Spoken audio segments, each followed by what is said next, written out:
Artists, creators, athletes, this one's for you. I find a lot of wrists that are all kinds of compressed and twisted up. Computer work, a lot of repetitive motion like this can cause the bones in the forearm to get a little twisted up. Athletes or people who press into things, heavy things a lot, tends to compress the wrist a bit. So this patient does a lot of pottery, which is a very demanding, puts a lot of demand on the wrist and the elbow here. So we're going to go through basically from middle of the upper arm all the way down through the hand, just to try to get some of these muscles to release so we can get the bones to properly align. I find a lot of times if I don't actually get these muscles to release, it will often stay compressed even though I can move some stuff.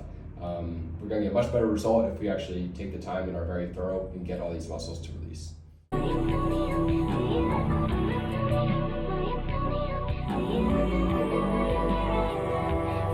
I feel I overuse myself, I feel I overdid myself, I feel I overuse my nights, I overdid my nights, yeah. Hit the lights and hit the right, took everything, ain't nothing left, count your blessings, count your steps, at your throat like we that strep, it's way too cold under this flesh, all we ball but we don't mesh, all we drank leave us a mess.